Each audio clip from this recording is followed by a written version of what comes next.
வெளியூர் பயணமா? ரிசர்வேஷன் கிடைக்கலையா? படிக்கட்டு ஏறி இறங்க ரொம்ப சிரமமா இருக்கா? டிராப் டாக்ஸி புக் பண்ணுங்க. ஒரு வழி கட்டணம் மட்டுமே. டிராப் டாக்ஸி, எங்கும் எப்போதும். தற்போது வந்துள்ள அண்மை செய்தி. தமிழகத்தில் அரசு பள்ளிகளில் படிக்கும் மாணவர்களின் பின்புல தகவல்களை சேகரிக்க பிறப்பிக்கப்பட்ட அரசாணையை ரத்து செய்து உயர்நீதிமன்ற மதுரை கிளை உத்தரவிட்டுள்ளது. மதுரையைச் சேர்ந்த அமீர் ஆலம் என்பவர் உயர்நீதிமன்ற மதுரை கிளையில் பொதுநல மனுவை தாக்கல் செய்தார். அரசு பள்ளிகளில் 9ஆம் வகுப்பு முதல் 12ஆம் வகுப்பு வரை படிக்கும் மாணவர்கள் மீது வழக்குகள் நிலுவையில் இருக்கின்றனவா, தாய் தந்தை சிறையில் இருக்கின்றார்களா உள்ளிட்ட விவரங்களை தலைமை ஆசிரியர்கள் சேகரித்து முதன்மை கல்வி அலுவலருக்கு அனுப்ப வேண்டும். இது சட்டத்திற்கு புறம்பானது. வகுப்பறையில் இந்த விவரங்களை சேகரிப்பதால் ஒவ்வொரு மாணவனின் தனிப்பட்ட தகவல்களும் மற்ற மாணவர்களுக்கும் தெரிய வரும். இதில் சமூக சூழலை பாதிக்காதவாறு ரகசியம் காக்கப்பட வேண்டும். எதற்காக இந்த தகவல்களை சேகரிக்கின்றன என்பதை அரசு தெளிவுபடுத்தப்படவில்லை. எனவே இந்த நடைமுறைக்கு இடைக்கால தடை விதிக்க வேண்டும் என்று மனுவில் அமீர் ஆலம் கூறியிருந்தார். இந்த மனு உயர்நீதிமன்ற மதுரை கிளையில் விசாரணைக்கு வந்தது.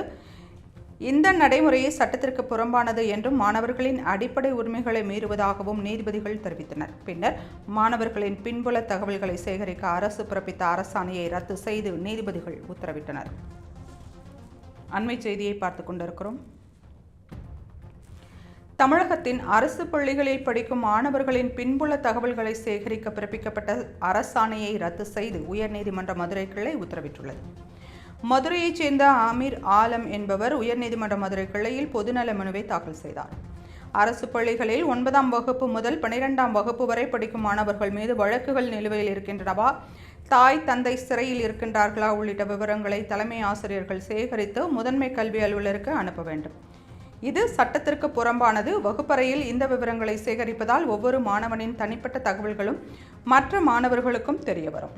இதில் சமூக சூழலை பாதிக்காதவாறு ரகசியம் காக்கப்பட வேண்டும். எதற்காக இந்த தகவல்கள் சேகரிக்கப்படுகின்றன என்பதை அரசு தெளிவுபடுத்தப்படவில்லை. எனவே இந்த நடைமுறைக்கு இடைக்கால தடை விதிக்க வேண்டும் என்று மனுவில் அமீர் ஆலம் கூறியிருந்தார். இந்த மனு உயர்நீதிமன்ற மதுரை கிளையில் விசாரணைக்கு வந்தது. இந்த நடைமுறை சட்டத்திற்கு புறம்பானது என்றும் மாணவர்களின் அடிப்படை உரிமைகளை மீறுவதாகவும் நீதிபதிகள் தெரிவித்தனர். பின்னர் மாணவர்களின் பின்புல தகவல்களை சேகரிக்க அரசு பிறப்பித்த அரசாணையை ரத்து செய்து நீதிபதிகள் உத்தரவிட்டனர்.